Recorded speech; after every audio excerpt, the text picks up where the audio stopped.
Okay, so in the dream, I was reconnecting with my ex-husband, and we were planning on getting married.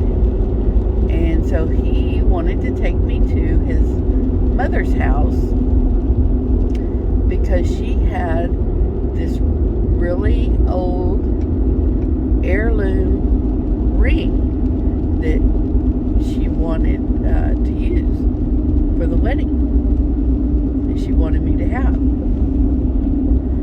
So I was looking at this ring, and it was obnoxiously big, really big. And I held it up to my mouth, and I was like, look, it is as big as my mouth. I don't even think I could fit it in my mouth. That's just how big it was. So, I mean, the ring part that slid onto your finger, was normal size. But the structure of it just set up really big on your hand. It was just crazy. So the dream kept going, and then she rolled out. She took this scroll, this mural, it was rolled up like a scroll, and she unrolled it, and it was a beautiful stained glass window. And she said, this is the backdrop for the wedding.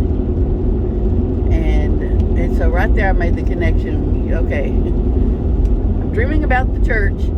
So that's why this dream is very symbolic. So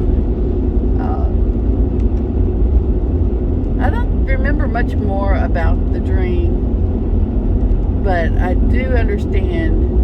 Once I woke up and was meditating on the dream,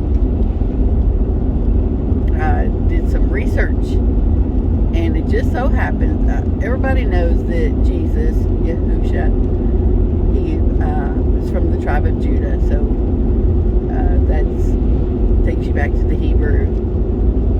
So anyways, I did some research into Jewish weddings, and sure enough, there is this huge it's a huge ring, but it's a ring that is used for ceremonies, for the Jewish ceremony. So it's an heirloom ring, and the family keeps this ring, and it's usually very expensive. It usually is, the structure of it looks like a house or a mansion. It's supposed to represent the home of the bride and the groom. Anyways, it's like I said, it's very obnoxious. It's just specifically for the ceremony, and the bride, she'll wear it. But after the wedding, that ring goes back to the family. Sometimes there would be several families that would share one ring because it would be so expensive.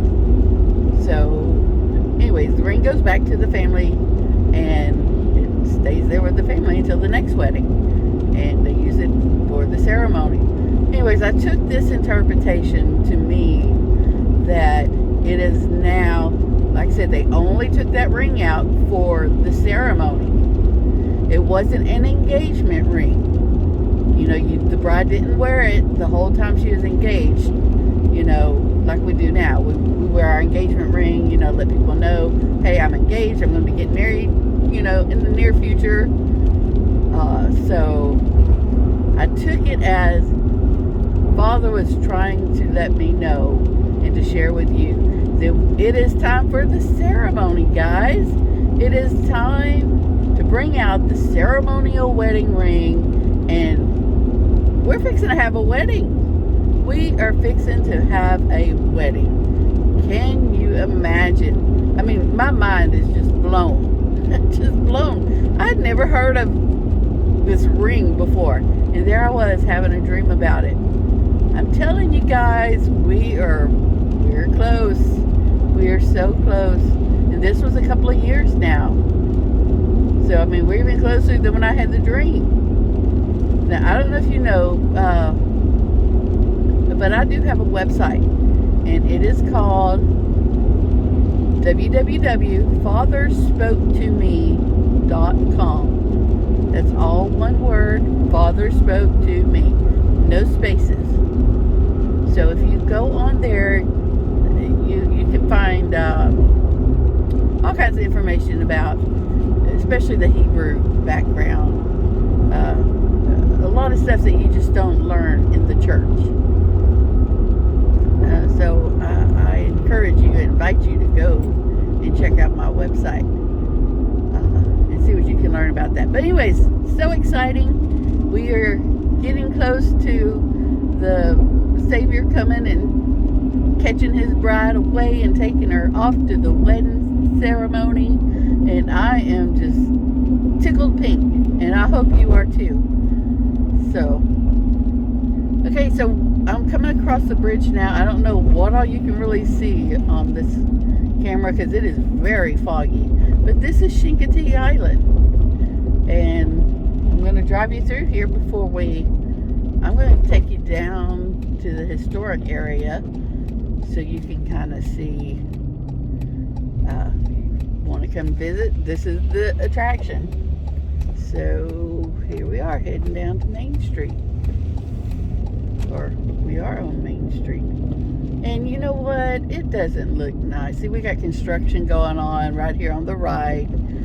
So, but it's usually all these old houses, these Victorian bed and breakfasts and just old structures. It's a really sweet place in the summertime. In the spring, there's a lot of people that ride their bikes and people walking their dogs. So this is just not a good time to see Chincoteague, but you can get an idea of what it's like. It's just some fun to add to the video for you today. So here's the one little gas station. Actually, I think there's 2 gas stations on the island, and that's one of them. And there's famous Dawn Seafood Restaurant to your right there. Doesn't look like they're open today, and this is Friday. But you know, it's the off season, guys. And this is it. These are the old little storefront buildings, and doesn't look like there's much going on right now.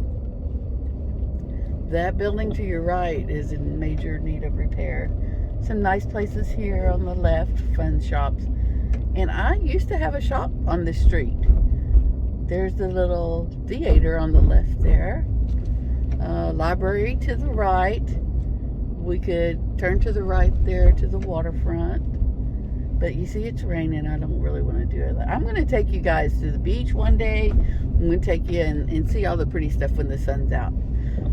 We're coming out of the main area. But if you look here to the right, right in there, you can't really see it. But that used to be where my shop was.